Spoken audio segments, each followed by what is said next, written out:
salue, au nom de son Excellence, Monsieur le Président de la République, Félix Antoine Tshisekedi Tshilombo, au nom de son Excellence, Madame la Première ministre chef du gouvernement, Judith Suminwa Tuluka et au mien propre.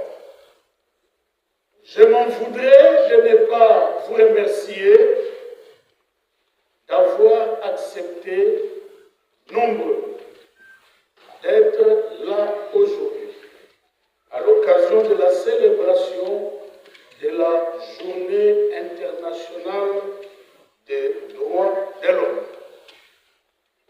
Nous avons organisé cette activité conformément aux instructions de son Excellence, Monsieur le Président de la République, Félix Antoine Tshisekedi Tshilombo, qui place la promotion et la protection des droits humains au cœur de son action. Mesdames et messieurs, le 10 décembre de chaque année, le monde entier célèbre les droits humains. Et cette journée est appelée Journée internationale des droits de l'homme. Mais pourquoi le 10 décembre? Le 10 décembre 1948 est la date de l'adoption de la Déclaration universelle des droits de l'homme. Qu'est-ce donc? La Déclaration universelle des droits de l'homme est le texte fondateur de tous les textes que nous avons aujourd'hui en matière de droits de l'homme. Ce texte est le texte de départ dont s'inspirent tous les textes qui arrivent par la suite, y compris les constitutions de nos différents pays.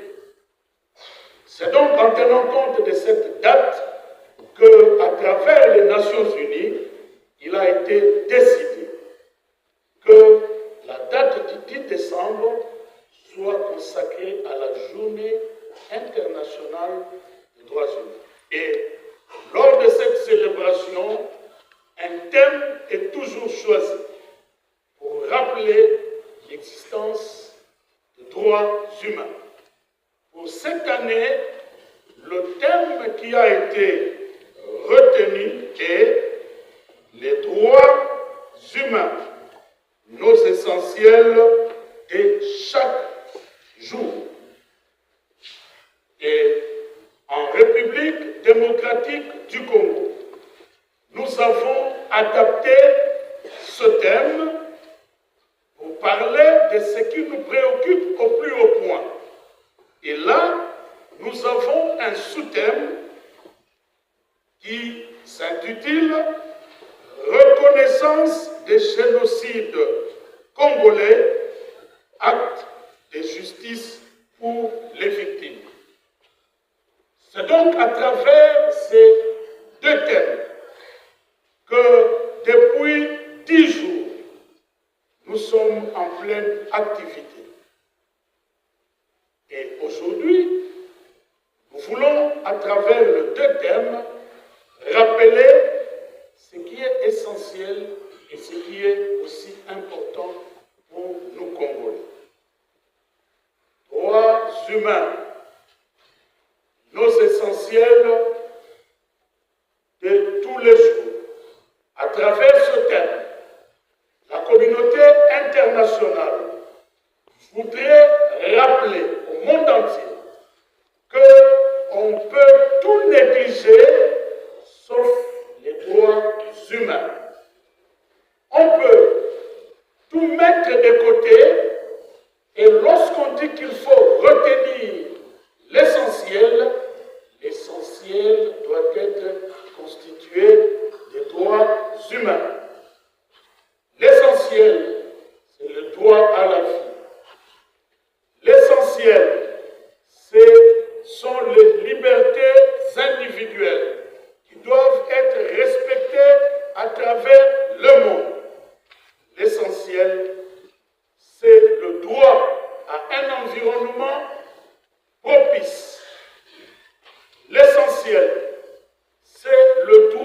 l'éducation pour l'enfant. L'essentiel, c'est le respect des droits de la femme. L'essentiel, c'est le respect des droits de la jeune fille. L'essentiel, c'est le respect des droits des travailleurs.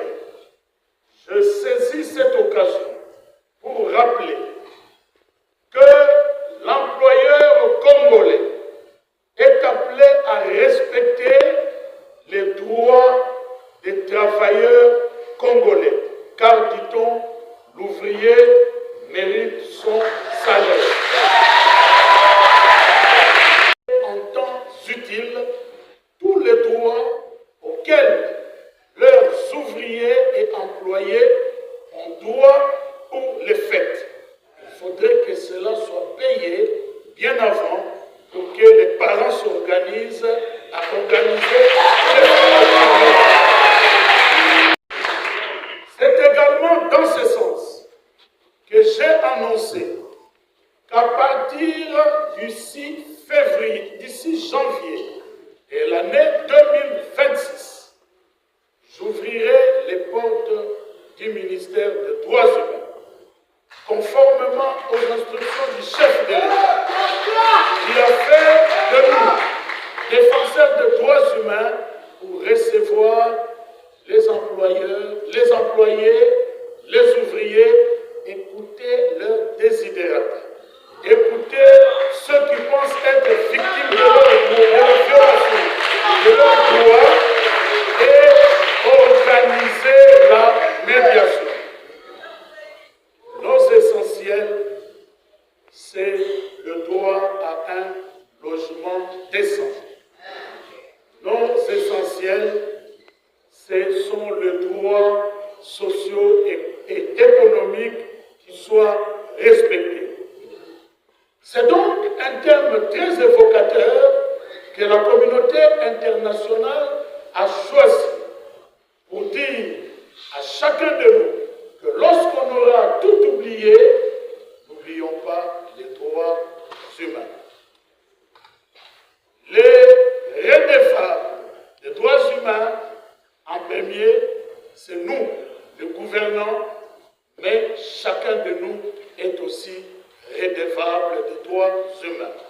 Je saisis donc cette occasion pour demander à chacun de nous de devenir acteur de la promotion, acteur du respect des droits humains non essentiels. Mesdames et messieurs, dans le cadre particulier de la République démocratique du Congo, nous avons adapté les thèmes, comme je l'ai dit tout à l'heure, pour parler de la reconnaissance des génocides congolais comme étant un acte de justice pour les victimes de la République démocratique du Congo. Cela fait 30 ans que ce pays fait l'objet d'une agression barbare de la part du Rwanda. Les chiffres froids mais implacables nous renseignent que nous sommes déjà à plus de 10 millions de morts et plus de 10 millions de victimes survivantes, parmi lesquelles les femmes traumatisées à cause du viol, les femmes devenues veuves à cause du fait que leurs maris ont été tués, les enfants devenus orphelins, des familles brisées, des rêves, des vies détruits et des hommes et des femmes en errance parce qu'ils ont dû quitter leur terre, leur champ pour fuir les atrocités. Fort malheureusement, lorsque la communauté internationale observe les atrocités qui se passent dans notre pays, les seules qualifications que la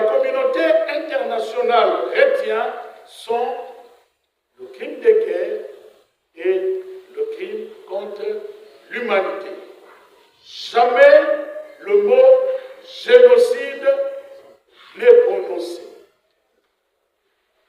Le crime de guerre est une notion juridique bien expliquée, bien explicitée par les conventions de Genève.